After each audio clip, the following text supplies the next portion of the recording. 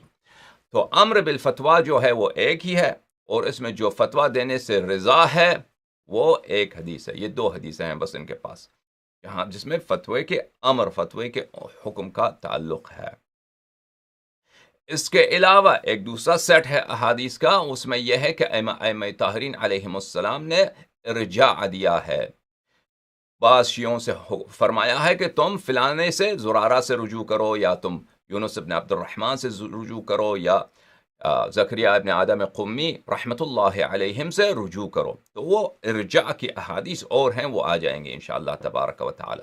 ابھی ہمارا کلام ہے افتاء کی احادیث سے، فتوے کی احادیث سے. تو کیا یہ ان احادیث کے روح سے تقلید ثابت ہو سکتا ہے یا نہیں ہو سکتا؟ پہلی تو بات ہے کہ اگر یہ احادیث صحیح ہوں، فراغ حاصل کریں احادیث کے صحت سے. احادیث بھی نہیں، ایک ہی حدیث ہے جس میں حکم بالفتویٰ ہے، اور ایک دوسری حدیث ہے مسلم بن معاذ نحوی کی جس میں فتویٰ دینے سے رضا کا بیان ہے.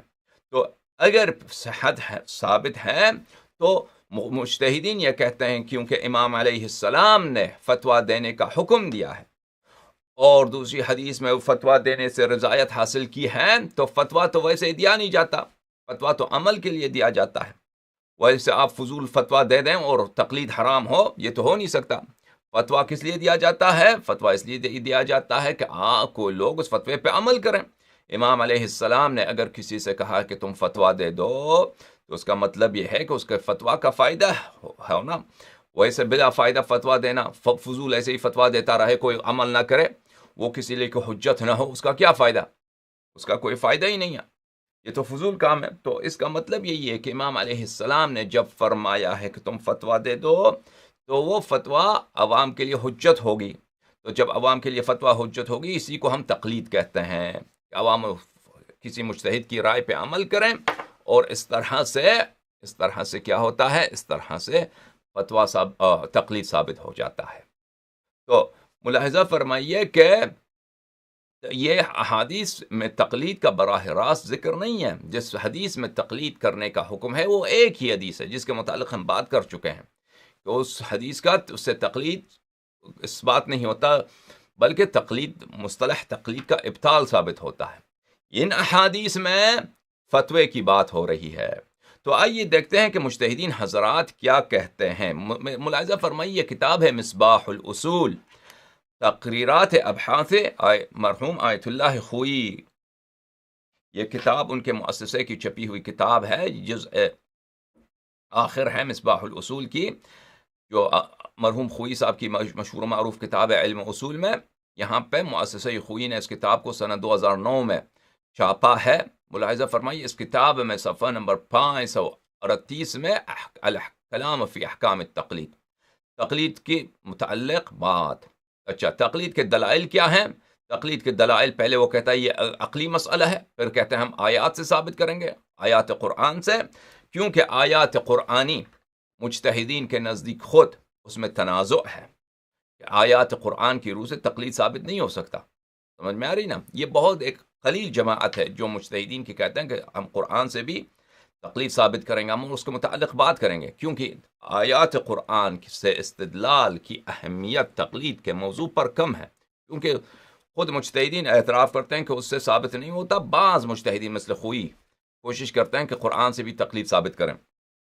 اس کے متعلق ابھی ہم نے بات نہیں کی، ان کے اہم دلائل سے پہلے بات کی، اور وہ ہے احادیث. اچھا، آیات کے بعد وہ آتے ہیں روایات. وَأَمَّا الرِّوَایَاتُ فَكَثِيرًا، خوئی کہتا ہے کہ روایات بہت زیادہ ہیں جیسے تقلید ثابت ہوتا ہے. اچھا، وہ روایات کثیرہ، جو بہت زیادہ روایات ہیں وہ کیا ہیں؟ کہتا ہے منہا، ان روایات میں کثیرہ میں سے ایک پہلی یہ ہے قول الصادق علیہ السلام لابان ابن تغلب، کہ مولا حضرت قرآن ناطق بحر حقائق امام صادق علیہ السلام نے اپنے صحابی ابان ابن تغلب سے فرمایا، اجلس فی المسجد اجلس فی المسجد المدینہ، مدینہ کے مسجد میں بیٹھ جاؤ، وہاں پر جلوس کرو، وفت الناس، اور لوگوں کو فتویٰ دیا کرو، اور لوگوں کو کیا کرو؟ فتویٰ دیا کرو. فإنی احب ان ارى فی شیعتی مثلک، کیونکہ مجھے محبت ہے، مجھے پسند ہے کہ میرے شیعوں میں تجھ جیسا مجھے نظر آئیں، کہ تجھ جیسا میں دیکھوں اپنے شیعوں میں۔ اچھا، حکم دیا ہے اس کو، کس چیز کا حکم دیا ہے؟ فتویٰ کا حکم دیا ہے۔ اچھا، اس حدیث کو دیکھتے ہیں، حاشیہ نمبر 5، اس میں انہوں نے اس کا ریفرنس دیا ہے۔ ریفرنس کہاں ہے اس کی؟ کس مصدر سے نقل کر رہے ہیں؟ رجال النجاشی سے۔ اس میں ترجمہ رقم 7 ابان ابن تغلب کے ترجمے میں، ابان ابن تغلب کے زندگی نامے میں، رجال نجاشی میں اس حدیث کا انہوں نے ذکر کیا ہے۔ اور یہ بات نہیں کہ خوئی صاحب نے، خوئی جو ہیں ابو القاسم خوئی رحمۃ اللہ علیہ، جماعت مجتہدین کے نزدیک بہت بڑے محقق، بہت بڑے استاذ مانے جاتے ہیں، اور یہ کہتے ہیں کہ ان کے رجال کا بڑا علم ہے۔ اچھا، رجال کا بڑا علم ہے، وہ صحیح احادیث کو ہمیشہ ٹوکر مارتے ہیں، کہتے ہیں کہ اس حدیث، یہ حدیث میں یہ ضعف ہے، یہ حدیث یہ ضعف ہے، لیکن یہاں پہ اس نے حدیث کی صحت کی کوئی بات نہیں کی۔ اچھا ومن الظاہر، اور اچھا کوئی صاحب سے پوچھتے ہیں کہ بھئی یہاں پہ امام علیہ السلام نے تو کہا کہ تم فتویٰ دے دو، تقلید سے کیا تعلق ہے؟ وہ کہے گا کہ بیوقوف، وہی کہے گا کہ ظاہر بات ہے، من الظاہر، ظاہر بات ہے، تم بیوقوف کیوں ہو؟ ان جواز الافتاء یلازم جواز العمل به عرفا، کہ اگر فتویٰ دینا جائز ہے تو اس کا ملازمہ یہ ہے، ہاں، اس سے لازم بات یہ ہے کہ اس فتویٰ پر عمل کرنا بھی جائز ہے، اور اسی کو ہم تقلید کہتے ہیں، اس لیے تقلید ثابت۔ اچھا، اس کے علاوہ اس حدیث پہ انہوں نے کوئی استدلال نہیں کی، اور یہ ختم بات۔ اچھا،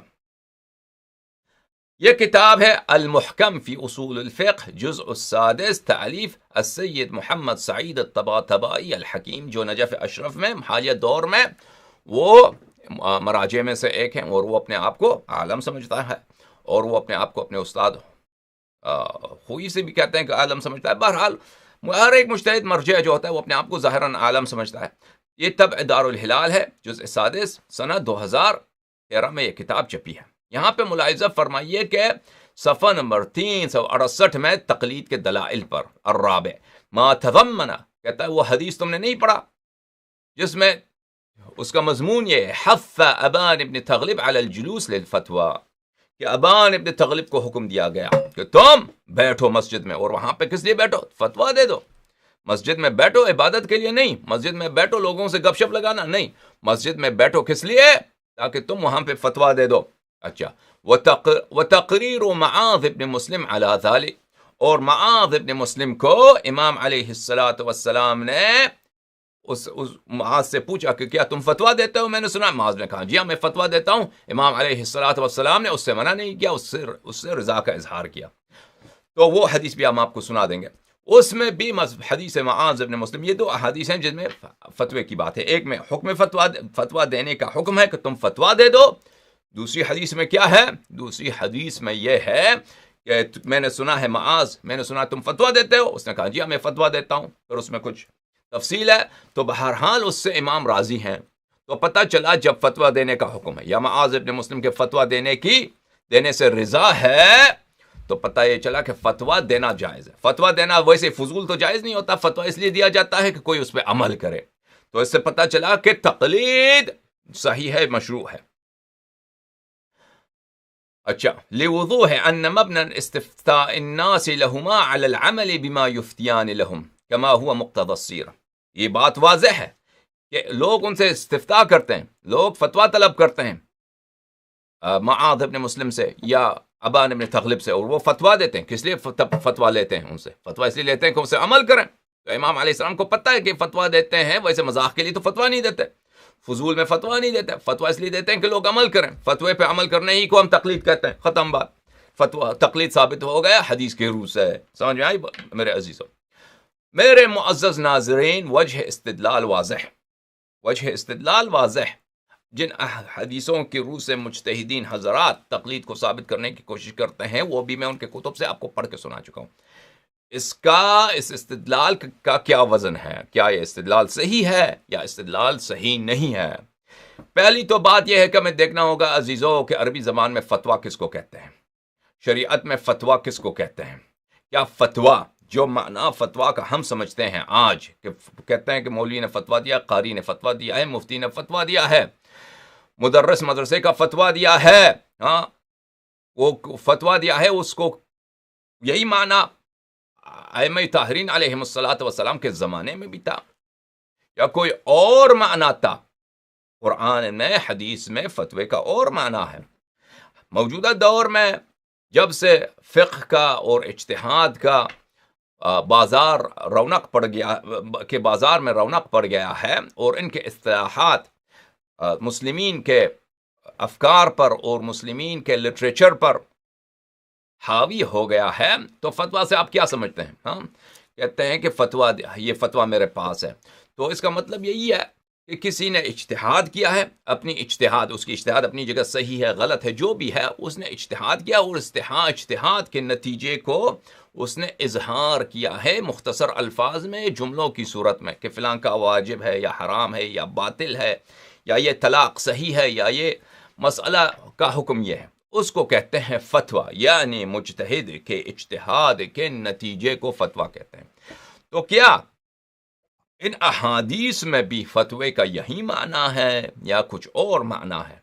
میرے معزز ناظرین، اس سے سب سے پہلے ہمیں دیکھنا ہوگا کہ عربی زبان میں فتویٰ کس کو کہتے ہیں۔ کتاب العین ابی عبد الرحمن الخلیل ابن احمد فراہیدی، متوفی سنہ 175 ہجری، یعنی یہ حضرت امام کاظم علیہ السلام کے زمانے کے عالم تھے، اور یہ کہا جاتا ہے کہ یہ شیعہ بھی تھے، اور یہ نہایت بہت بڑے ادیب ہیں زبان عرب کے، اور یہ علم عروض جو علم اوزان اشعار ہے، علم کے شعر، عربی شعر کے جو اوزان ہے، کہتے ہیں یہ بحر طویل ہے، یہ بحر فلان ہے، یہ ان کے ابحار کے علم عروض کے یہ بانی ہیں، انہوں نے تأسیس کی ہے، یہ سیبویہ کے استاد ہیں خلیل ابن احمد فراہیدی، اور ان کی کتاب کتاب العین سب سے پرانی عربی زبان میں کتاب اللغہ ہے، ایک ڈکشنری ہے اور بہت وسیع ہے، اور نہایت محققین کے نزدیک نہایت احترام سے یہ کتاب دیکھا جاتا ہے۔ یہ جزء نمبر 8 ہے، یہ کتاب العین خلیل ابن احمد کی۔ یہاں پہ آتے ہیں فتویٰ کے متعلق، فتویٰ کا کیا معنی ہے؟ والفقیہ یفتی ایبین لهم المبہم، عالم، فقیہ یعنی عالم یفتی، فتویٰ دیتا ہے، فتویٰ دیتا ہے کا مطلب کیا ہے؟ اس کا مطلب کیا ہے؟ اس کا مطلب ہے یبین المبہم، ایک مشکل بات کو وہ واضح کر دیتا ہے، جواب دے دیتا ہے، آسان کر دیتا ہے، سمجھا دیتا ہے، بیان کرنا۔ فتوے کا کیا مطلب ہوا لغوی زبان میں؟ لغت میں بیان کرنا، جواب دینا۔ یہ کوئی ضروری نہیں کہ وہ اجتہاد کی روح سے بیان کرے، کوئی شرعی مسئلہ بیان کرے، کوئی بھی مبہم ہو، تاریخی مسئلہ ہو، تفسیری مسئلہ ہو، عقیدے کا مسئلہ ہو، جغرافیہ کا مسئلہ ہو، اس کو بیان کرنے کو کیا بولیں گے؟ کیا بولیں گے؟ فتویٰ۔ اچھا، یہ لغت میں کی روح سے۔ کتاب المفردات فی غریب القرآن تألیف الراغب الاسبہانی الجزء الاول، یہ بھی نہایت اہم کتب میں سے ہے، ان کتب میں، کتب لغت میں جو مفردات کو الفاظ کے معانی کے لیے میں لکھا گیا ہے۔ اچھا، یہاں پہ ملاحظہ فرمائیے صفحہ نمبر 482 میں، والفتیا والفتوى الجواب عما يشكل من الاحکام، جواب کسی مسئلے کا جواب دینے کو کیا بولتے ہیں؟ فتویٰ یا فتیا بولتے ہیں، جواب دے دو، بیان کرو، اس کو فتویٰ کہیں گے۔ وَيُقال استفتیتہ فافتانی بکذا، عرب بولتے ہیں استفتیتہ، میں نے اس سے پوچھا اور اس نے مجھے سمجھایا، فافتانی، اس نے مجھے اس طرح سمجھایا۔ قرآنی آیت وَيَسْتَفْتُونَكَ فِي النِّسَاءِ، میرے حبیب صلی اللہ علیہ وآلہ وسلم یہ نساء کے مسائل، عورتوں کے مسائل آپ سے پوچھتے ہیں۔ قُلِ اللَّهُ يُفْتِيكُمْ، ان سے کہہ دو کہ اللہ تعالی بیان کرتا ہے، اللہ تعالی تمہارے اس دریافت کرنے کا، تمہارے اس طلب بیان کرنے کا جواب اللہ تعالی دے رہا ہے، اس طرح اس طرح اس طرح۔ اچھا، یہ کتاب ہے النہایہ فی غریب الحدیث والاثر تألیف ابن الاثیر الجزری، الجزء الثالث، یہ بھی اہم کتب میں سے ہے، کتب لغت میں، چاپ دار احیاء التراث العربی۔ یہاں پہ فتویٰ کا کیا مطلب ہے؟ یقال افتاہ فی مسئلۃ یفتیہ اذا اجابہ، کسی کا جواب دینا۔ فتویٰ کیا ہے؟ کسی کا جواب دے دو، اس کو کیا کہتے ہیں؟ فتویٰ۔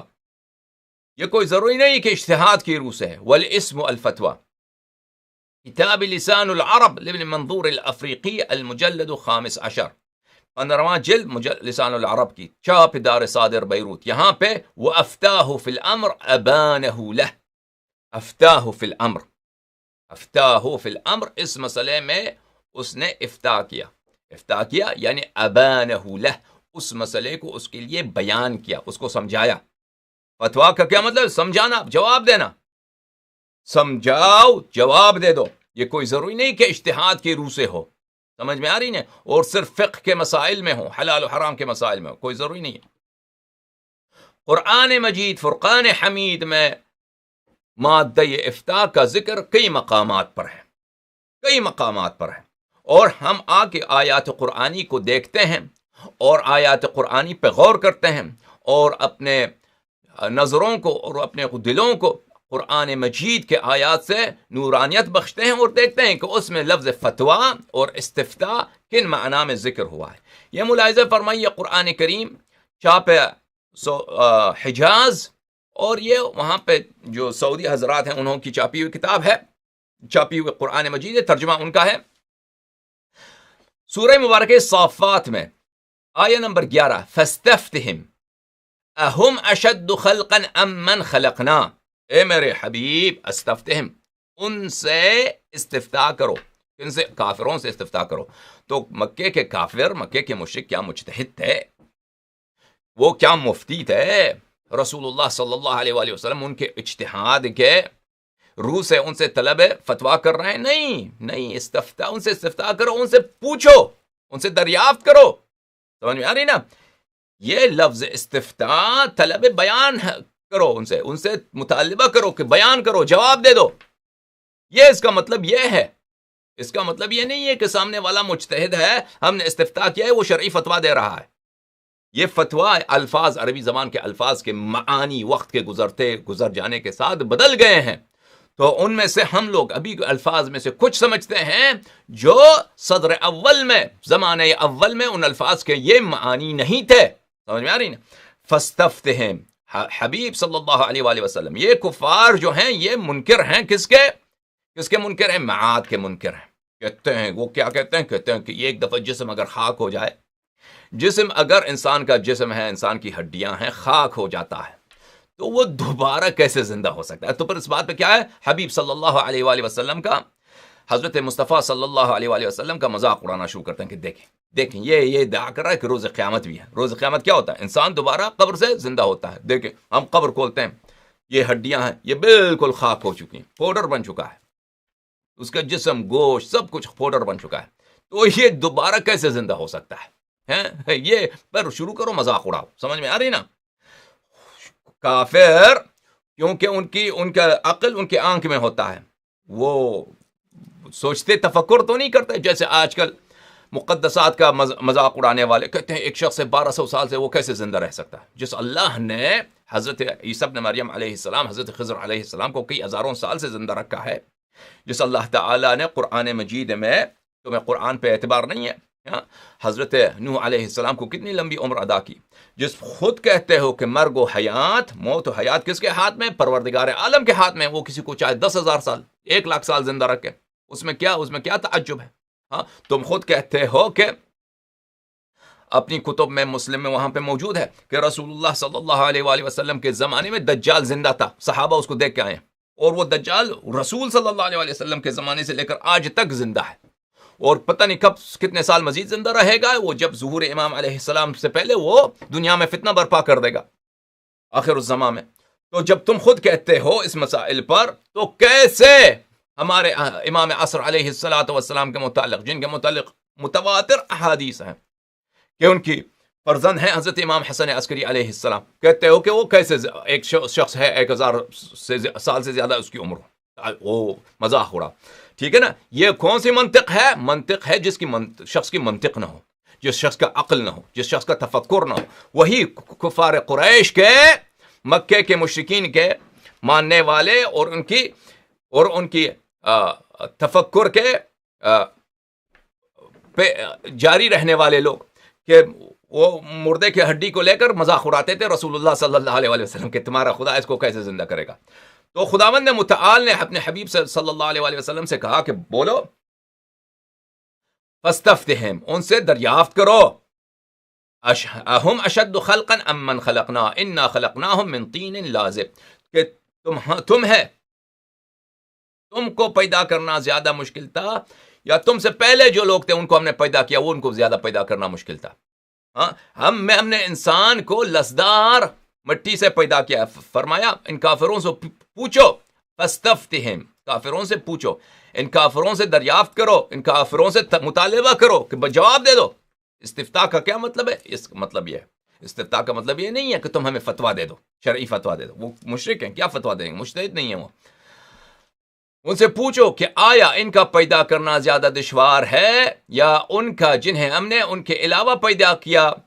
ہاں، تم جن کو ہم نے پہلے پیدا کیا، انسان سے پہلے، انسان حضرت آدم علیہ السلام سے پہلے، مثلا پہلا آدم کو مٹی سے بنایا، تم کو تو بنانا زیادہ آسان ہے کیونکہ تمہارے والدین ہیں، تم کو ان کی نسل سے پیدا کیا. لیکن ان سے پہلے جو کوئی نہیں تھا ان کو اللہ تعالیٰ نے بنایا ہے.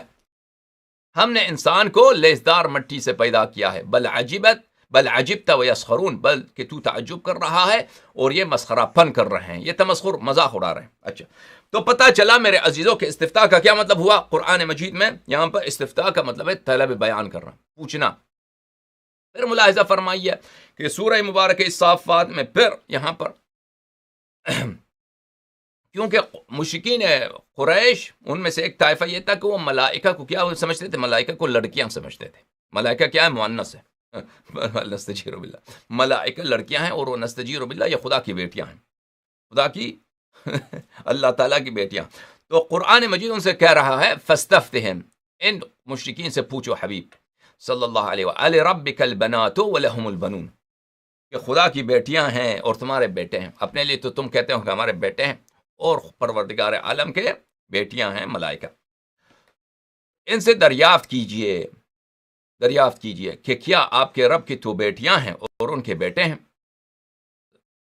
ام خلقنا الملائکۃ اناثا وہم شاہدون، کہ جب ہم نے فرشتوں کو مؤنث پیدا کیا. خداوند متعال نے کب فرشتوں کو مؤنث بنایا؟ کہاں سے تم کہتے ہو کہ فرشتے مؤنث ہیں؟ فرشتے انسا ہیں، کوئی نہیں. اچھا، فاستفتہم، ان سے کیا کرو؟ فاستفتہم، ان سے دریافت کیجئے، ان سے پوچھئے، ان سے طلب کیجئے کہ جواب دے دو. بس استفتاء کا کیا مطلب ہوا؟ استفتاء کا مطلب یہ ہوا کہ طلب جواب، مطالبہ کرو، جواب دے دو. اور فتویٰ کیا ہے؟ جواب دے دو. ٹھیک ہے نا؟ مزید ہے سورہ مبارکہ نساء، وَيَسْتَفْتُونَكَ فِي النِّسَاءِ قُلِ اللَّهُ يُفْتِيكُمْ فِيهِنَّ. حبیب صلی اللہ علیہ وآلہ وسلم آپ سے عورتوں کے بارے میں حکم دریافت کرتے ہیں. کفار کیا کرتے ہیں؟ آپ سے استفتاء کرتے ہیں کہ ہمیں مسئلہ بتاؤ، خواتین کا جو مسائل ہیں ان کا حکم بتاؤ. اچھا، قُلِ اللَّهُ يُفْتِيكُمْ فِيهِنَّ، آپ کہہ دیجئے کہ خود اللہ ان کے بارے میں حکم دے رہا ہے، خود اللہ ان کے بارے میں بیان دے رہا ہے، جواب دے رہا ہے. قُلِ اللَّهُ يُفْتِي، اللہ فتویٰ دیتا ہے. اللہ کا فتویٰ دینا کیا؟ اللہ مجتہد ہے. یا رسول اللہ صلی اللہ علیہ وآلہ وسلم اللہ کے اجتہاد کو نقل کر رہے ہیں؟ نہیں. نستجیر باللہ. پروردگار عالم کو اجتہاد کی کیا ضرورت؟ رسول اللہ صلی اللہ علیہ وآلہ وسلم کو اجتہاد کی کیا ضرورت؟ اللہ تعالی حکم دے رہا ہے، بیان دے رہا ہے، تمہارے مسائل کا جواب بیان فرما رہا ہے. یہ استفتاء اور فتویٰ واضح طور پر اس کا جواب ہاں یہاں پہ آپ کو مل گیا. اچھا،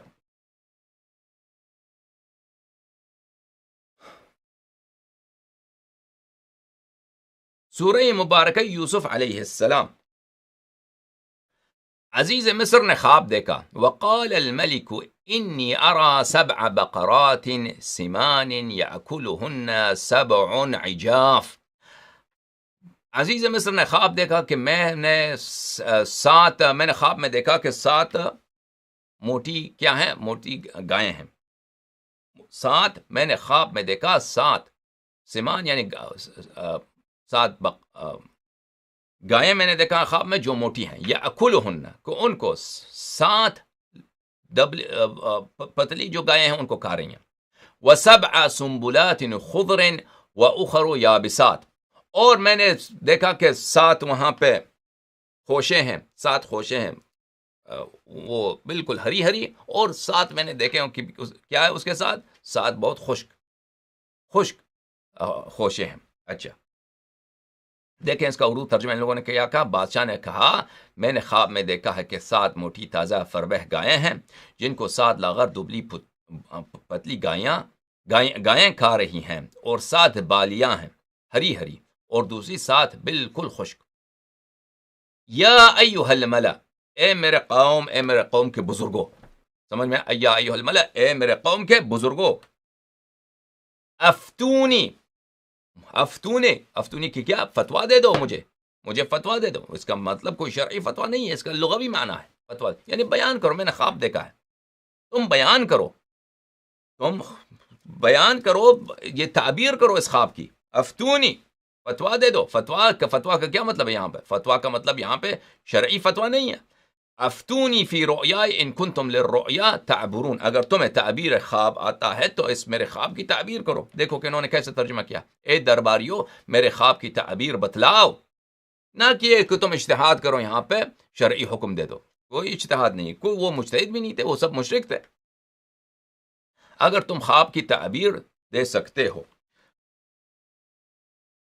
پھر میرے معزز ناظرین، سورہ حضرت یوسف علیہ السلام میں آیا نمبر 46 میں، یہاں پہ یوسف ایھا الصدیق، اے یوسف علیہ السلام، اے سچے یوسف، افتنا فی 7 بقرات سمان یاکلہن 7 عجاف، اے یوسف، اے بہت بڑے سچے یوسف، آپ ہمیں اس خواب کی تعبیر بتلائیے۔ افتنا ہمیں فتوا دے دو، افتنا فتوا بتائیے، فتوا کس کو کہتے ہیں؟ یعنی جواب دے دو، بیان کرو، ایکسپلین کرو، توضیح دے دیں، تشریح کریں۔ کس کی تشریح کریں؟ اس خواب کی تشریح کریں۔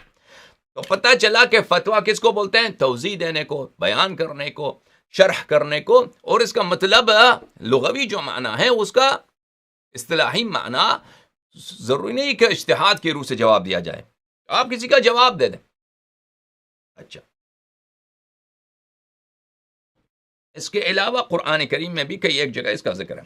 اسی طرح ہماری روایات میں میرے معزز ناظرین فتوا کا ذکر ہے، اور اس میں بھی فتوا کا جو ذکر ہے وہ اس کا مطلب یہ نہیں کہ اجتہاد کی روح سے جو جملہ کہا جاتا ہے، بلکہ اس کا مطلب بھی ہے بیان کرنا، توضیح دینا۔ ملاحظہ فرمائیے یہ کتاب رجال النجاشی، تألیف احمد بن علی بن احمد بن العباس النجاشی الاسدی الکوفی رحمۃ اللہ علیہ، کتاب چھپی ہے قم مقدسہ میں۔ یہاں پر ابان نے تغلب کے، اچھا میں اس سے پہلے کیا دکھاؤں، ابان کیا،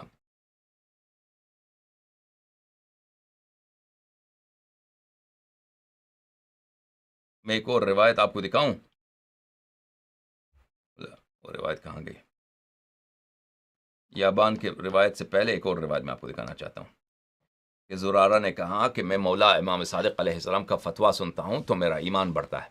اس نے کہا چونکہ میں فتویٰ سنتا ہوں تو میرا ایمان بڑھتا ہے، اس کا مطلب یہ نہیں تھا کہ وہ واقعاً امام صادق علیہ السلام نستجیر باللہ مجتہد تھے اور فتوے دیتے تھے مفتیوں کی طرح۔ ایک منٹ میں وہ دیکھا،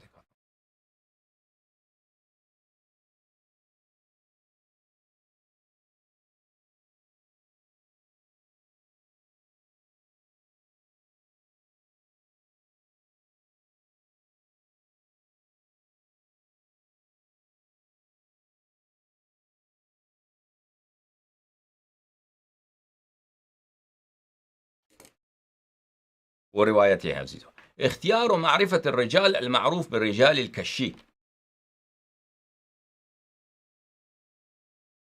یہ کتاب چھپی ہے قوم مقدسہ میں۔ یہاں پہ ملاحظہ فرمائیے صفحہ نمبر 123 میں، حدیث نمبر 209 میں، زرارہ رحمہ اللہ کے زندگی نامے میں، وہاں پہ روایت یہ ہے کہ زرارہ نے کہا قال اسمع واللہ بالحرف من مولانا الامام الصادق علیہ السلام من الفتیا فازدادوا به ایمان۔ زرارہ نے کہا کہ خدا کی قسم میں ایک حرف سنتا ہوں، ایک کلمہ امام صادق علیہ الصلوۃ والسلام کے فتویٰ سے سنتا ہوں، فتوے دینے سے سنتا ہوں، تو خدا کی قسم میرا ایمان بڑھ جاتا ہے، خدا کی قسم میرا ایمان بڑھ جاتا ہے۔ تو اس کا مطلب یہ نہیں ہے کہ امام صادق علیہ الصلوۃ والسلام فتوے دیتے تھے، امام صادق علیہ السلام مجتہد تھے، اجتہاد کرتے تھے، نستجیر باللہ نستجیر باللہ۔ اس کا مطلب یہ ہے کہ وہ خدا کی قسم میں امام صادق علیہ الصلوۃ والسلام کے ایک حرف ان کے بیان کا سنتا ہوں، ایک کلمہ ان کے بیان سنتا ہوں تو میرا ایمان بڑھتا ہے۔ سمجھ میں آ رہی نا؟ فتویٰ کا جو ذکر ہے یہاں پر وہ فتویٰ مصطلح نہیں ہے، اس کا فتویٰ کا مطلب ہے لغوی معنی، کہ خدا کی قسم میں امام علیہ الصلوۃ والسلام کے کلام مبارک کا ایک حرف سنتا ہوں، ان کے بیانات کا ایک حرف سنتا ہوں تو کیا ہوتا ہے؟ میرا ایمان بڑھتا ہے۔ سمجھ میں آئی میرے عزیزوں؟ اس جملے کا یہ ہے۔ اچھا، مطلب اب آتے ہیں ان دو روایات، دو احادیث کا جن کی روح سے مجتہدین ادعا کرتے ہیں کہ امام علیہ السلام نے کیا کیا؟ ابان سے کہا کہ تم فتویٰ دے دو، اور مجھے پسند ہے کہ تجھ جیسا مسجد میں کوئی بیٹھے اور فتویٰ دے دے، مجھے اپنے شیعوں میں تجھ جیسا مجھے نظر آئے تو مجھے یہ بات بہت پسند ہے۔ یا مسلم بن معاذ نحوی سے پوچھا کہ کیا تم فتویٰ دیتے ہو؟ اس نے کہا جی ہاں میں فتویٰ دیتا ہوں، پھر رضا کا اظہار فرمایا۔ اچھا، اور اس سے وہ تقلید ثابت کرنے کی کوشش کرتے ہیں۔ ان روایات کو دیکھتے ہیں۔ آئیے وہ روایت یہ ہے، رجال النجاشی ام مقدسہ میں یہ کتاب چھپی ہے، یہاں پر ابان ابن تغلب کے حیات میں ان کے میں یہاں پہ پہلی جو روایت ہے، وَذَكَرَهُ الْبَلَاذَرِيُّ قال، بلاذری نے یہ روایت کی ہے۔ بلاذری جو انصاب الاشراف کا مؤلف ہے، وہ بلاذری نے کہا ہے، اور وہ شیعہ بھی نہیں ہے۔ سمجھ میں آنی؟ تو اصل حدیث جو ہے نا، اس کا کوئی سند ہے کہ امام صادق علیہ السلام نے ابان سے کہا کہ تم فتویٰ دے دو، سمجھ میں آ رہی، اور مجھے پسند ہے کہ تجھ جیسا شیعہ نظر آئے، سند نہیں ہے پہلی بات۔ اس کے علاوہ وہ کہاں سے نقل کر رہا ہے؟ عمریوں کے کتب سے نقل کر رہا ہے مرحوم نجاشی۔ بلاذری نے اس کو ذکر کیا ہے اور کہا کہ ابان نے عطیہ اوفی سے روایت کی ہے کہ قال ابو جعفر لہو، امام باقر علوم النبین علیہ السلام، امام باقر علوم النبین علیہ السلام نے ان سے کہا، اچھا ابھی بلاذری نے یہ کہا ہے، بلاذری خود غیر شیعہ، اچھا ابان نے عطیہ سے روایت کی، ابان نے عطیہ سے کہاں سے روایت کی؟ وہ ابان کے بعد جو راوی ہیں وہ کہاں ہیں؟ تو حدیث میں انقطاع بہت واضح، روایت اس کی مجتہدین کہ جو اپنے اصول کے مطابق اس حدیث کی کوئی اہمیت ہی نہیں، اس حدیث کی، اس روایت کی کوئی سند ہے ہی نہیں، ختم بات، حجیت ہی نہیں۔ جب حجیت ہی نہیں ہے تو آپ کیسے اس حدیث کو ہمارے لیے حجت کے طور پہ طرح کر رہے ہیں؟ جماعت مجتہدین، شرم نہیں آتی؟ حیا نہیں ہے آپ لوگوں کو؟ وہ کہتے ہیں کہ ہم بلے احادیث کے کیا کرتے ہیں؟ احادیث کے ہم چھانبین کرتے ہیں، جو ضعیف احادیث کو چھوڑتے ہیں۔ وہ حدیث جو تمہارے کام کی بات ہو، وہ چاہے مخالفین کے ذریعے سے ہو، اس کی سند نہ ہو، اس کو تم سر آنکھوں پہ رکھتے ہو، کہتے ہیں تقلید ثابت کریں گے حدیث کے روح سے، اور وہ حدیث جو میں تمہاری دنیا سے اس کا ٹکر ہو، اس کو نہیں قبول کریں گے چاہے وہ متواتر بھی ہو۔ اچھا، ابو جعفر علیہ السلام، حضرت امام باقر علوم النبین علیہ السلام نے ابان سے کہا اجلس فی مسجد المدینہ، مدینے کے مسجد میں بیٹھو، وفت الناس، اور لوگوں کو افت الناس، لوگوں کو فتویٰ دے دو، فإنی، مجھے پسند ہے، مجھے اس بات سے محبت ہے، ان یرا فی شیعتی مثلک، تجھ جیسا میرے شیعوں میں زیادہ ہوں، تجھ جیسا میرے شیعوں میں نظر آ جائے۔ اچھی بات ہے۔ یہاں پہ سارا جو گفتگو ہے، پہلی تو بات تو یہ ہے کہ مصدر میں اس حدیث کا کوئی سند نہیں ہے، استدلال ساقط۔ دوسری بات یہ ہے کہ یہاں پہ کوئی قرینہ آپ ہمیں دکھائیے جماعت مجتہدین کی یہ فتویٰ جو ہے، یہاں پہ لفظ استعمال ہوا ہے، یہ اصطلاحی معنوں میں استفادہ ہوا ہے۔ آپ ایک قرینہ دکھائیے، کوئی قرینہ نہیں ہے، کوئی جماعت کے پاس کوئی قرینہ نہیں ہے کہ آپ کے پاس کہیں یہاں پہ کوئی ابان کے زندگی نامے میں کوئی ایسی روایت ہے کہ وہ مجتہد تھا، کوئی کچھ بھی نہیں کہ وہ مجتہد تھا، کہ اگر اس کو آپ قرینہ بنائیں۔ ابان ابن تغلب ہم جانتے ہیں کہ وہ راوی تھا، محدث تھا، یہ تو ہمیں سب کو معلوم ہے کہ وہ محدث تھا، راوی تھا، روایت نقل کرتا تھا۔ اب کوئی اگر وہ مثلا یہاں پہ لفظ آیا ہے افتے، کہ آپ اس کو فتویٰ دے دیں، افتاء اس کے دو معنی ہو سکتے ہیں، ٹھیک ہے نا. ایک اصطلاحی معنی ہو سکتا ہے کہ آپ اپنی اجتہاد کی روح سے حلال و حرام کے مسائل احکام کے فتویٰ دیا کریں. جیسے لفظ فتویٰ کا اطلاق آج کل ہوتا ہے. ایک یہ بیان ہوتا ہے کہ افتِ الناس، کہ تم لوگوں کے لیے بیان کرو، اور یہ عام ہے اجتہاد سے، یہ بیان کرو. کیا ہے اس میں؟ کیا ہے کہ حدیث بتاؤ. کوئی مسئلہ پوچھتا ہے کہ کیا ہوتا ہے بھائی وضو کا کیا حکم، وہ بتائے کہ امام صادق علیہ السلام نے فرمایا کس طرح وضو لیا کرو. کوئی نساء کے مسائل کا پوچھتا ہے، عورتوں کے مسائل کا پوچھتا ہے، حیض و نفاس پوچھتا ہے، تو حدیث نقل کرتا ہے مولا حضرت امام باقر علیہ السلام سے، ائمہ طاہرین علیہ السلام سے. تو یہاں پہ لفظ فتویٰ جو ہے اس زمانے میں اصطلاح، اگر تمہارے نزدیک اگر کوئی قرینہ ہے کہ اصطلاح اس وقت قائم ہوا تھا کہ فتویٰ کا مطلب یہی جو آج کل ہم فتویٰ لے رہے ہیں یہ ہے، تو بتائیے ہمیں. اگر تمہارے پاس کوئی قرینہ نہیں ہے، صرف تم نے لفظ فتویٰ دیکھا، مجتہدین حضرات کی بات کر رہے ہیں، آغائے خوئی کی بات کر رہے ہیں، سید سعید حکیم کی بات کر رہے ہیں، اس جیسے دوسرے مجتہدین، تم نے صرف لفظ فتویٰ دیکھا، تو یہ تمہاری نہایت عدم فقاہت ہے، تمہاری نہایت کم فہمی ہے کہ تم استعجال میں حدیث کی سند کی بھی تم نے چھان بین نہیں کی. تم نے لفظ فتویٰ دیکھا تو اسے فوراً نتیجہ لے لیا کہ کیا اس کا مطلب ہے کہ یہ مجتہد تھا.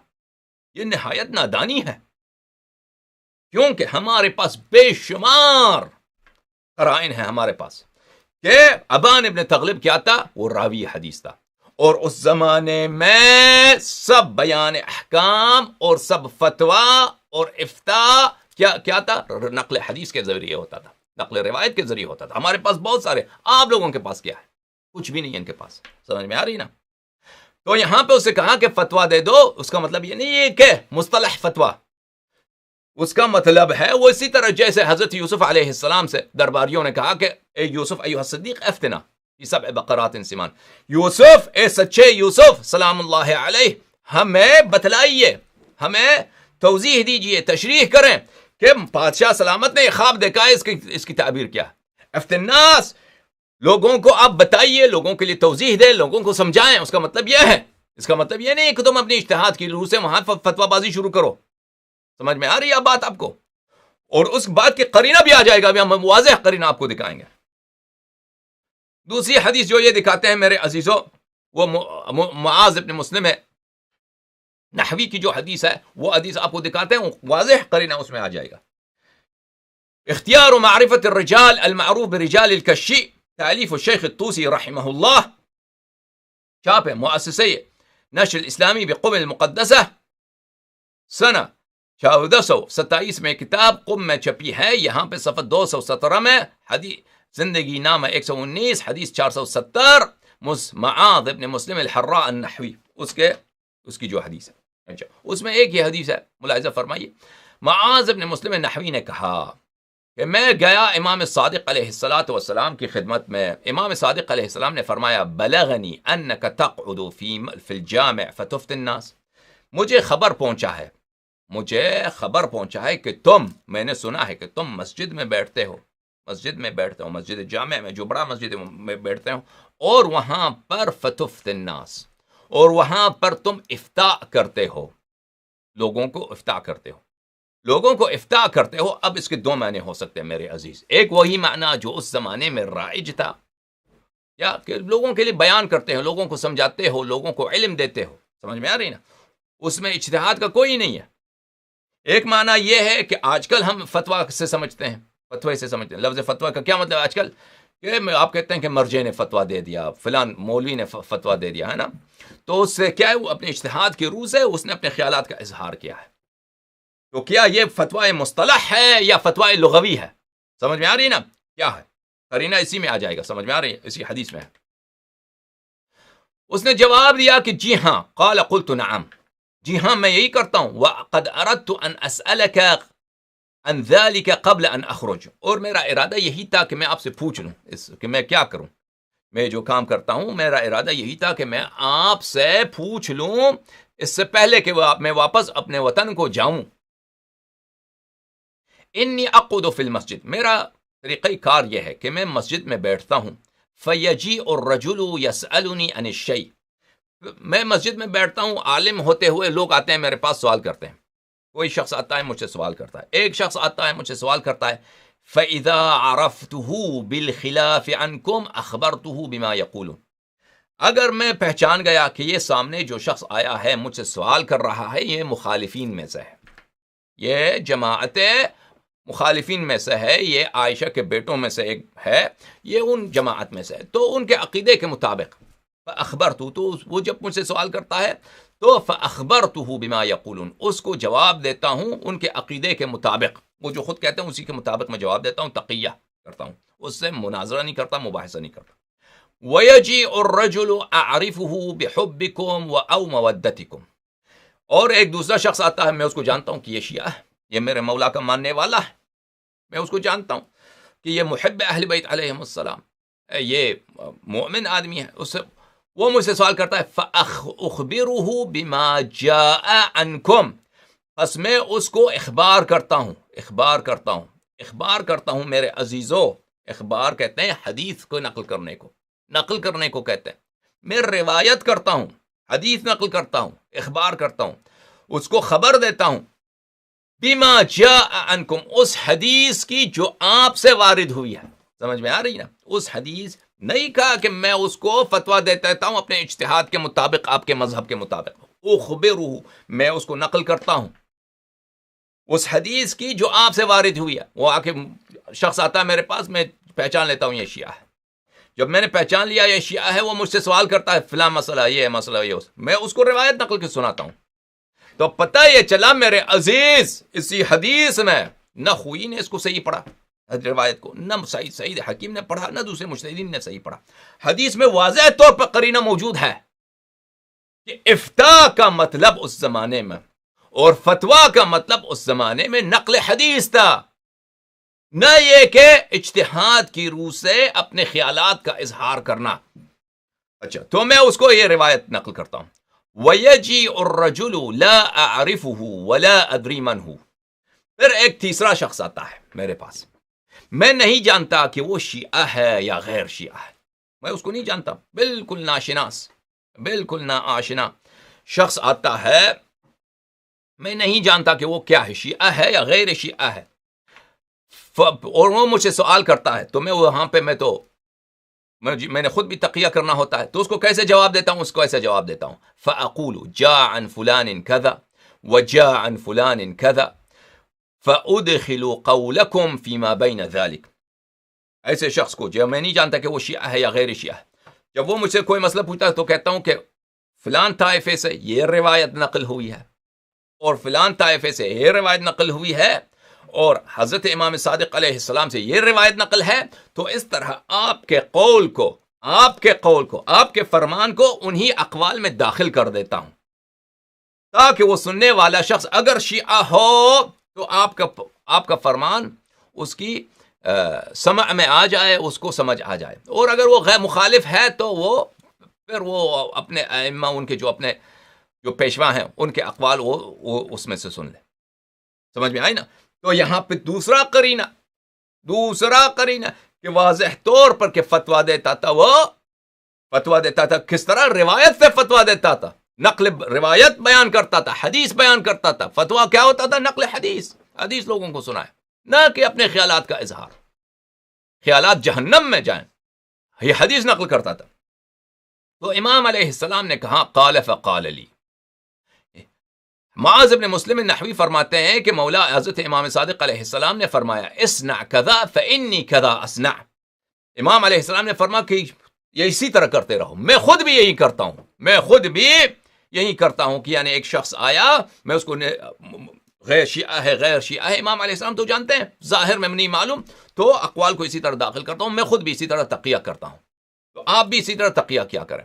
تو میرے عزیز، تو پتہ چلا کیا، یہ حدیث قرینہ ہے کہ اس زمانے میں فتویٰ نقل حدیث سے ہوتا تھا، اور یہ حدیث قرینہ ہے اس حدیث ابان ابن تغلب، اگر وہ حدیث صحیح ہے، کیونکہ وہ مخالفین کے طریق سے ہے، اگر وہ حدیث صحیح بھی ہے تو اس کا مطلب اجلس فی المسجد وفت الناس، اس کا مطلب یہ ہے کہ تم مسجد میں بیٹھو اور لوگوں کے لیے نقل حدیث کرو، ہمارے اقوال کو بیان کیا کرو، اس کا مطلب یہ ہے، نہ کہ یہ کہ اجتہاد کی روح سے تم اپنے خیالات کا اظہار کرو۔ جب یہ پتہ چلا میرے عزیزو کہ اس جماعت کے پاس ان کی نہایت عدم معرفت، کہ میں نے آپ سے پہلے کیا کہا تھا کہ جماعت مجتہدین حدیث کو نہیں سمجھتے، یہ نہایت ہی جاہل ہوتے ہیں حدیث کو سمجھنے میں. ان کا اتنا بڑا امام، ان کا اتنا بڑا محقق خوئی دیکھیں، اس نے استعجال کے ساتھ حدیث کو صحیح نہیں پڑھا. اس نے کہ حدیث ابان کی حدیث، پہلے اس کی سند کو دیکھو، پھر اس کے بعد بلازری نے نقل کیا. بلازری کب سے شیعہ بنا؟ وہ چلے مان لیا بلازری، اگر کوئی اور بلازری ہے فرض کریں شیعہ بلازری ہے، تو ابان نے عطیہ سے روایت کی. ابان سے پہلے معاف کی، ابان کے بعد جو راوی ہیں وہ کہاں ہیں؟ وہ تو مذکور نہیں ہے. تو سند اس کے علاوہ تم کہاں سے کہتے ہو کہ اگر فتویٰ دے دو تو اس کا مطلب ہے فتویٰ مصطلح، اس کے لیے کوئی قرینہ کوئی شاہد لو، کوئی قرینہ کوئی شاہد نہیں. اس کے علاوہ جو معاذ بن مسلم نحوی کی جو حدیث ہے اس میں میرے عزیز اس میں واضح طور پہ ہے کہ فتویٰ کس سے ہوتا تھا؟ فتویٰ روایت کی روح سے ہوتا تھا. فتویٰ بلکہ نقل حدیث کو فتویٰ کہتے تھے. سمجھ میں آ رہی نا؟ جب یہ بات سمجھ میں آ گئی میرے عزیز، ہم آپ کے نزدیک پہلے بھی بیان کر چکے ہیں، اب مزید بیان کریں گے میرے معزز ناظرین.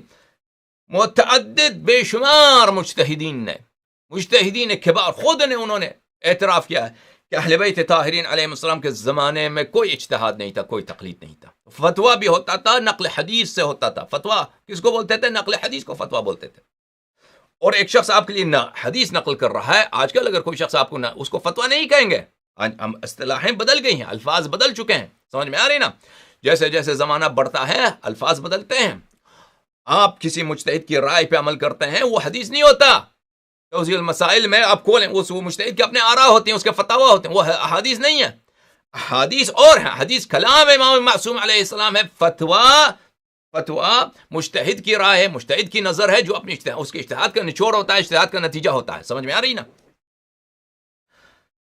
ملاحظہ فرمائیے، کتاب نہایت الدرایا فی شرح الکفایہ تالیف الشیخ محمد حسین الاصفہانی، الجزء الثالث، چھاپ انتشارات سید الشہداء علیہ السلام.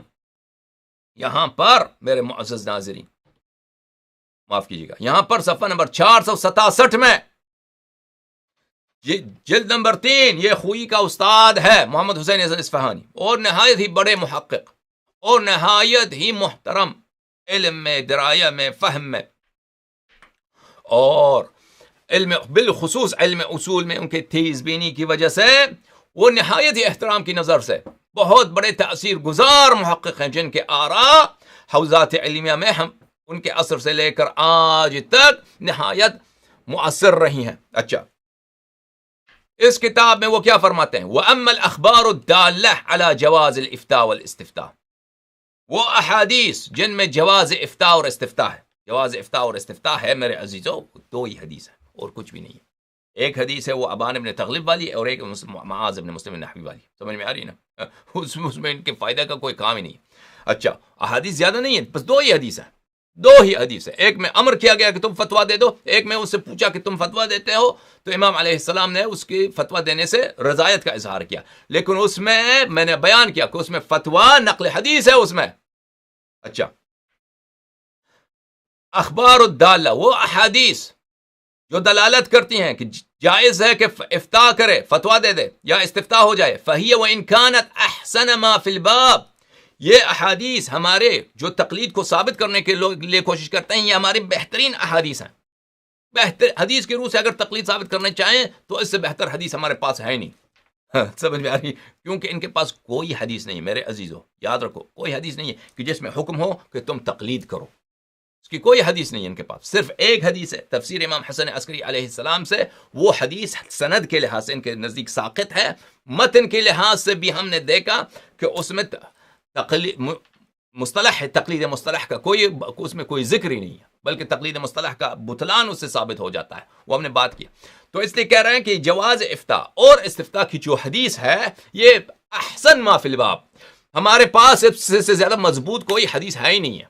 اچھا، الا مشکل یہ ہے ان الافتاء حيث كان في الصدر الاول بنقل الخبر، لیکن مشکل یہ ہے بے وقوفو جماعت مجتہدین، عقل تمہاری کہاں ہے؟ تم یاد رکھو، یہ ان کا مجتہدین کا استاد شیخ محمد حسین الاصفہانی رحمہ اللہ فرماتا ہے، یاد رکھو کہ فتویٰ افتاء ائمہ طاہرین علیہ السلام کے عصر میں موجودہ افتاء سے بہت مختلف ہے، لفظ ایک ہے لیکن فرق زمین آسماں کا ہے. اس زمانے میں افتاء کس طرح ہوتا تھا؟ کان الافتاء بنقل الخبر. خبر کس کو بولتے ہیں؟ حدیث کو بولتے ہیں میرے عزیزوں، معاف کیجیے گا. افتاء لا الہ الا، یہ کیا ہو گیا؟ افتاء کس کو بولتے ہیں؟ افتاء نقل الخبر. افتاء نقل حدیث، خبر یعنی حدیث، نقل حدیث کے ذریعے ہوتا تھا. کسی سے مسئلہ پوچھا، اس نے حدیث نقل کیا. اپنے خیالات کا اظہار نہیں کرتے تھے، اپنے میری رائے آپ کے لیے حجت ہے. یہ کفر، یہ فسق، یہ فجور، یہ ضلالت، یہ گمراہی. کون ہے آپ کہ آپ کے خیالات ہمارے لیے حجت ہو؟ حدیث نقل کریں آپ. وكان نشر الأحكام في زمان النبي والإمام عليهم السلام. نشر احکام زمان رسول صلی اللہ علیہ وآلہ، زمان امام علیہم السلام کس طرح ہوتا تھا؟ بنقل الاخبار والآثار. خبر بھی حدیث کو بولتے ہیں، اثر بھی حدیث کو بولتے ہیں. نشر احکام نقل خبر، نقل حدیث، نقل روایت کے ذریعے ہوتا تھا. ختم بات. نشر کسی کو احکام سنانا ہو، احکام بتانا ہو، احکام کی تعلیم کرنا ہو، ممبر پہ جاؤ، احادیث نقل کرو. مثلا جنابت کا غسل کیسے ہوتا ہے؟ جنابت کے غسل کے احادیث لوگوں کو سناؤ. یہ نشر احکام اس طرح سے ہوتا تھا. اب اس آج کے زمانے کی طرح نہیں کہ ہر ایک امام بنا ہوا ہے، اپنے خیالات کا اظہار کر رہے ہیں. لا باعمال الرأی والنظر. رأی و نظر اجتہاد، مصطلح فتویٰ جو ہے یہ اجتہاد اور مصطلح فتویٰ کے اظہار کے ذریعے سے نشر احکام نہیں ہوا کرتا تھا. فلذا لا تدل الا على حجیت الخبر. لذلك اس لیے حدیث افتاء جو ہے صرف اور صرف دلالت کرتی کس بات پہ؟ حدیث کی حجیت پر. حدیث حجت ہے، کلام معصوم علیہ السلام حجت ہے. حدیث افتاء جو تم اس کو اپنے تقلید کے لیے نقل کرتے ہو، اس پہ تقلید کا کوئی رابطہ ہی نہیں ہے، بلکہ وہ دلالت کرتا ہے کس بات پر؟ کہ حدیث حجت ہے. کلام معصوم علیہ السلام کی اتباع کرو. سمجھ میں آ رہی نا بات؟ میرے معزز ناظرین، خدا آپ سب کو سلامت رکھے اور خدا آپ سب کو عزت دے. 1 گھنٹے سے میں زیادہ تقریر کر چکا ہوں، اس سے یا 1 گھنٹہ ہو چکا ہے میرے تقریر کے آغاز سے. مزید بیان کرنا کل کے لیے چھوڑتے ہیں. مزید بیان کریں، مزید بیان کل کے لیے انشاءاللہ. ابھی آپ کے سوالات کا جواب دیتے ہیں. دیکھیے کہ سوالات میں کیا لکھا ہے. قبلہ حسن اللہ یاری صاحب، معذرت کے ساتھ موضوع سے ہٹ کے سوال ہے کہ مخالفین اور بعض شیعہ علماء کہتے ہیں کہ معاذ اللہ مولا امیر المؤمنین علیہ السلام نے ثلاثہ کی بیعت کی تھی، برائے مہربانی رد پیش فرمائیں. یہ سب جھوٹ ہے. دیکھیں ابھی جہاں تک اب عمر اور عثمان سے بیعت کا تعلق ہے تو ان سے کوئی بیعت کا کوئی حدیث ہی نہیں ہے.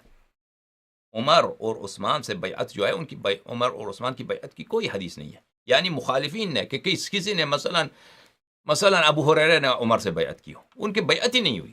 سمجھ میں آ رہی نا؟ بیعت ہی نہیں ہوئی. کہاں آپ ہمیں دکھائیں کہ کہاں پر کس کتاب میں لکھا ہے کہ عمر سے بیعت ہوئی؟ یہ سب ان کے جھوٹ ہیں. شیعہ علماء بھی تو ان کو بیوقوف ہیں، یہ بیچارے، یہ نام کے شیعہ ہیں، ہم حقیقت میں یہ تو ناصبی ہیں. کہاں پہ بیعت ہوئی ہے؟ جہاں تک ابو بکر کا تعلق ہے، ابو بکر سے صحابہ نے کچھ نے رضا کے ساتھ، کچھ نے طمع میں یعنی اس کو لالچ میں، اور کچھ کو تہدید ڈرا کے بیعت ان سے لینے کی کوشش کی گئی تھی. امیر المؤمنین علیہ السلام کے متعلق ان کے اپنی کتابوں میں بھی نہیں ہے. عائشہ کا اپنا قول ہے، وہ بخاری میں موجود ہے کہ امیر المؤمنین علیہ السلام نے ابو بکر سے بیعت نہیں کی جب تک حضرت صدیقہ طاہرہ سلام اللہ علیہا زندہ تھیں، کیونکہ وہ خود کو اہل سمجھتے تھے امامت کے. جب صدیقہ طاہرہ سلام اللہ علیہا کا وفات ہو گئی، عائشہ کا قول ہے، ہمارے نزدیک کوئی معتبر نہیں، ان کے نزدیک معتبر ہے. جب حضرت صدیقہ طاہرہ سلام اللہ علیہا کا وفات ہو گیا، اس کے بعد امیر المؤمنین علیہ السلام نے تقیہ کی روح سے، وہ عائشہ کا اپنا قول ہے بخاری میں، تقیہ کی روح سے ابو بکر سے مصالحہ کرنے کی کوشش کی. مصالحہ نہ بیعت کرنے کی کوشش کی. اس سے پہلے انہوں نے کوئی بیعت نہیں کی تھی. اور یہ مسئلہ کافی لمبی ہے، ہمارے کتب میں ایسی کوئی نہیں ہے. یہ عائشہ ہمارے نزدیک سچی بھی نہیں ہے، جھوٹی ہے، ان کے نزدیک سچی ہے، اس کے بابا کا حکومت ہے. اگر کوئی بات ایسی ہوتی تو وہ سب سے پہلے تو عائشہ کو چاہیے تھا کہ اس حدیث کو نقل کرے کہ امیر المؤمنین علیہ السلام نے شروع میں بیعت کیا. وہ عائشہ کا اپنا یہ قول ہے. سمجھ میں آ رہی نا؟ تو ہمارے کتب میں ہمارے نزدیک حجت ہے. ابو بکر، عمر اور عثمان کی تو بات ہی چھوڑ دیں، ان کی کوئی مجلس بیعت ہی نہیں ہوئی ہے. سمجھ میں آ رہی نا؟ جہاں تک عمر اور عثمان کی بات کریں، جہاں تک ابو بکر کا تعلق ہے، ہمارے کتب میں کوئی بیعت کا ذکر نہیں ہے. یہ سب جھوٹی باتیں ہیں میرے عزیزوں. جو جماعت مخالفین اپنے عوام کو بیوقوف بنانے کے لیے بیوقوف جب دیکھیے، جماعت مخالفین، جماعت عمریہ کے مذہب کے اساس ان باتوں پر ہے، ایک کفر پر اور ایک جھوٹ پر. یعنی یہ اگر سچ بولیں اور اسلام کی راہ پہ آ جائیں، یعنی رسول اللہ صلی اللہ علیہ وآلہ وسلم اور پروردگار عالم کی بات مانیں، تو ان کا مذہب تباہ ہو جاتا ہے. یہ ان کو ہر مرحلے پر ان کے مذہب کا آغاز اسی بات پر ہوا ہے، کفر پر اور جھوٹ پر، اور ان کے مذہب کا ادامہ، ان کے مذہب کا استدامہ، ان کے مذہب کا کنٹینیویشن بھی اسی بات پر ہے. ہر مرحلے پر جھوٹ بولیں، ہر مرحلے پر کفر بولیں، ہر مرحلے پر ایسی بات کہیں جس کا لازمہ کفر ہے. ٹھیک ہے نا؟ ان لمبی چھوڑی جھوٹوں میں سے یہی ہے کہ مولا امیر المومنین علیہ السلام نے ہم سے بیعت کیا.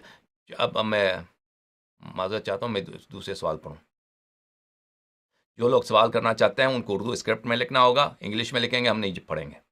السلام علیکم قبلہ، فتویٰ لغوی معنی تو آپ نے ماشاءاللہ بہت احسن طریقے سے ثابت کیا. کیا اس کے معنی بیان کرنے کے ہیں؟ برائے معنی فقیہ کے معنی بھی بیان فرمائیں. انشاءاللہ وہ فقیہ بھی بیان کریں گے، ابھی اس کا تعلق ہماری بات سے نہیں ہے.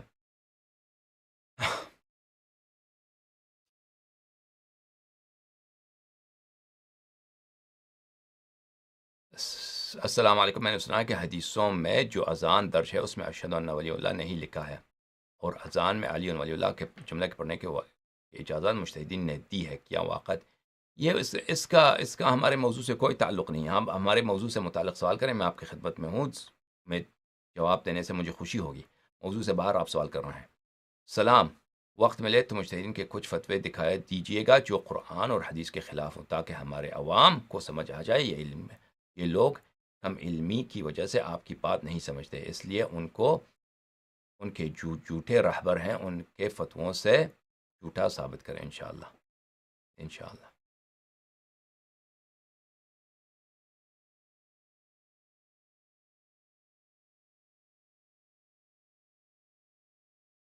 سلام آغا جان. جیسا کہ سامری نے قوم کو بچھڑے کی پوجا پر لگا دیا تھا، نبی صلی اللہ علیہ وآلہ وسلم کے غیر موجودگی میں کیا یہ مراجع بھی وہی کر رہے ہیں؟ امام علیہ السلام کے غیبت پر شیعہ قوم کے ساتھ سامراج بن کر، اور کیا ان کی پیروی میں شیعہ قوم بھی شریک جرم ہو رہے ہیں قوم موسیٰ کی طرح؟ یعنی ایک بہت بڑا انحراف ہے، بہت بڑا بدعت ہے کہ جس چیز کو ائمہ طاہرین علیہ السلام نے اس کا حکم نہیں دیا ہے، آپ اس کو واجب سمجھ لیں، واجب بنائیں. اور جو چیز متواتر ہے احادیث میں، کہ آپ ائمہ طاہرین علیہ السلام کے احادیث کو سیکھ لیں، اس کو پھیلائیں، اس پہ عمل کریں، اس سے لوگوں کو منع کریں آپ، اور کہیں کہ آپ اس کو چھوڑیں، ہماری بات آپ کے لیے حجت ہے. سمجھ میں آ رہی نا؟ آپ ائمہ طاہرین علیہ السلام کے کلام کو اتباع نہ کریں، اس لیے کہ ان کے کلام میں جھوٹ بہت شامل ہے، ان کے کلام آپ کو سمجھ نہیں آ سکتی. یہ سب جھوٹی باتیں ہیں. اور اگر ان کے کلام میں جھوٹ بہت شامل ہے تو آپ محنت کیوں نہیں کرتے؟ آپ کس بات کے عالم ہیں؟ آپ کے حوزے کس بات کے ہیں؟ وہ صحیح احادیث کے کتب آپ کیوں نہیں لکھتے؟ کیوں نہیں لکھتے؟ ان کے احادیث بہت مشکل ہے تو آپ کس بات کے عالم ہیں؟ آپ شرح کیوں نہیں لکھتے اردو زبان میں بہت اچھے طرح سے؟ شرح عام آدمی پڑھے، اس کو احادیث سمجھ آ جائے. اگر واقعاً یہ بات بالکل غلط ہے کہ احادیث میں جھوٹ شامل ہے اور احادیث کسی کو سمجھ نہیں آ سکتی، دونوں جھوٹ ہیں باتیں. تو ان دو باتوں کو مقدمہ بنا کر وہ اپنی امامت، کہ جی ہاں ہماری بات آپ کے لیے حجت ہے، ہماری بات آپ کے لیے حجت، آپ ہماری بات مان لیں، آپ کو حدیث سے کوئی کام نہیں ہے، ہم جو بھی کہیں وہ آپ کے لیے مبرئ الذمہ ہے، آپ کو اس سے کام ہی نہیں ہے کہ ہمارا کلام غلط بھی ہو تو وہ آپ کے لیے کیا ہے؟ آپ کے لیے مبرئ الذمہ ہے، اور آپ سے کوئی پوچھ گچھ نہیں ہوگی. تو یہ ایسی بلا ہے، یہ امامت پہ غصب ہے. یہ اس کا کوئی مذہب میں، شریعت میں اس کی کوئی جواز نہیں ہے. ائمہ طاہرین علیہ السلام نے اس کا کہیں جواز نہیں دیا ہے کہ کوئی غیر معصوم آپ کے لیے حجت بنے. علماء طائفہ، علماء شیعہ کا یہ فریضہ ہے کہ وہ ائمہ طاہرین علیہ السلام کے کلام عوام شیعہ تک پہنچائیں، مذہب کے عقائد سے دفاع کریں، اور ان کے اپنا جو خیالات ہیں وہ کسی کے لیے حجت نہیں ہے. ان کے اپنے افکار جو ہیں، آرا جو ہیں، وہ اپنے کلمات، وہ کسی کے لیے حجت نہیں ہے. ہاں اگر میرا کلام موافق ہے کلام ہے ائمہ معصومین علیہم السلام کے، وہ صحیح ہے، وہ صرف صحیح ہے، حجت نہیں ہے، صحیح ہے. وہ کس لیے صحیح ہے؟ کہ وہ موافق ہے کلام اہل بیت علیہم السلام سے. لیکن اگر مثلا موافقت نہیں معلوم، میں نے ایک ایسی بات کا اظہار کیا کہ آپ کو نہیں پتہ چلا، میں بہت بڑا عالم ہوں جو بھی ہوں، میں نے ایسے جملے کا اظہار کیا جو آپ کو نہیں معلوم کیا واقعا یہ موافق کلام اہل بیت علیہم السلام ہے، تو پھر وہ آپ نہیں کہہ سکتے کہ یہ صحیح ہے. آپ کہیں گے مجھے نہیں معلوم، مجھے نہیں معلوم. کیونکہ حق و حقیقت، دینی مسائل میں حق و حقیقت کیا ہے؟ کلام معصومین علیہم السلام ہے. ایک ایسا کلام جو ہمیں نہیں معلوم کہ یہ موافق ہے یا نہیں ہے، چاہے اس کا کہنے والا کوئی بڑا مجتہد ہی کیوں نہ ہو، وہ ہو سکتا ہے صحیح ہو، ہاں، لیکن ہمیں علم نہیں، ہم اس کی تصدیق نہیں کر سکتے. اور اگر ہمیں پتہ چلے کہ یہ مخالف ہے کلام امام علیہ السلام کی، تو وہ اس کلام، وہ کہنے والا چاہے وہ کتنا بڑا آدمی کیوں نہ ہو، وہ کلام باطل ہے، کلام جھوٹ ہے. تو حق و حقیقت کس میں منصرف ہے؟ حق و حقیقت منصرف ہے کلام ائمہ ہداۃ معصومین علیہم السلام میں. اور علماء کے اقوال، ان کی کوئی ویلیو نہیں ہے، ان کی کوئی ویلیو. اگر یہ ان کا کبھی پتہ چلا کہ ان کا کوئی قول ائمہ طاہرین علیہ السلام کے کلام کے موافق ہے تو وہ صحیح ہے. جیسا کہ اگر ہمیں پتہ چلے کہ ٹرمپ کا یا مثلا پوٹن کا یا کوئی بھی غیر مسلم لیڈر ہو، اس نے کوئی صحیح جملہ کہا ہے، اس کا جملہ قرآن کے موافق ہے، اس کا جملہ کلام رسول صلی اللہ علیہ وسلم کے مطابق، ہم اس کی تصدیق کریں گے، کہیں گے یہ جملہ صحیح ہے، اس کا صحیح ہے، اس کا صحیح سمجھ میں آ رہی نا. تو مجتہدین کا، علماء کا اس مسئلے میں کوئی خاص ایسی بات نہیں ہے، کوئی پوزیشن نہیں ہے کہ ان کا کلام براہ خود بذات خود کسی کے لیے حجت ہو. اچھا، تو آپ کی بات جو کہہ رہے ہیں کہ انہوں نے کہتے ہیں کہ انہوں نے قوم پر سامراج بن گئے، یہ ایک طرح سے یہ اپنے لیے اپنے لیڈرشپ کو ایک امامت کی طور پہ یہ طرح کر رہے ہیں. پتہ سمجھ میں آ رہی نا؟ کہہ رہے ہیں کہ ہمارے کلام آپ کے لیے حجت ہے، آپ ائمہ طاہرین علیہ السلام کے کلام سے کام نہ رکھیے. یہ بہت بڑا ظلم ہے شیعوں کے ساتھ، اور بہت انحراف ہے. خدا نے ہمیں بنایا ہے اسی لیے کہ ہم ائمہ طاہرین علیہ السلام کے شمع کے پروانے ہوں، ان کی اتباع کریں، ان کے کلام کو ہم سیکھیں، سمجھیں. اور سب سے بڑا حجاب یہاں پہ کون ہے؟ سب سے بڑا جو مانع ہے یہ خود شیعہ علماء ہیں. شیعہ علماء ہیں، یہ ائمہ طاہرین علیہ السلام کے دسترخوان سے کاتے ہیں، اور ائمہ طاہرین علیہ السلام کی اتباع کرنے کی وہ رکاوٹ بنتے ہیں. سمجھ میں آ رہی نا؟ اچھا، اور اپنی امامت کا انہوں نے دنیا پہ جھوٹی امامت کا انہوں نے شیعوں پہ اس کو مسلط کیا ہوا ہے. اچھا، سید ریاض عباس جناب، آپ کو انڈیا میں کافی لوگ سپورٹ کر رہے ہیں، کوئی سپورٹ نہیں کر رہا انڈیا میں، نہ پاکستان میں نہ انڈیا میں، ہم نے تو کوئی سپورٹ نہیں دیکھا اب تک. کافی مولوی حضرات بھی آپ سے اتفاق رکھتے ہیں، لیکن ایجنٹ کا ٹیگ لگانے کی وجہ سے چپ رہتے ہیں. حیدرآباد میں ایک عالم کو صرف اس لیے مار دیا گیا تھا کیونکہ وہ صرف تقلید کو جائز نہیں سمجھتے تھے. جی ہاں، وہ قتل کرنا وغیرہ تو ان کے لیے بہت آسان بات ہے. قتل کرنا، مار دینا کسی کو جان سے، اور کسی کو ایجنٹ کہنا، یہ شیعہ علماء اتنے گھٹیا لوگ جو یہ ہیں نا، یہ بھائی آپ کو دنیا میں ایسا کوئی گھٹیا اگر ملے گا تو عمری علماء جیسا ملے گا. اچھا،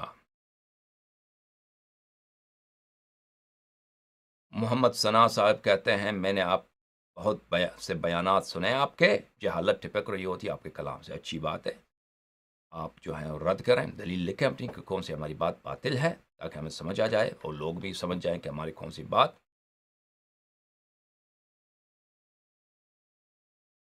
نادرست ہے.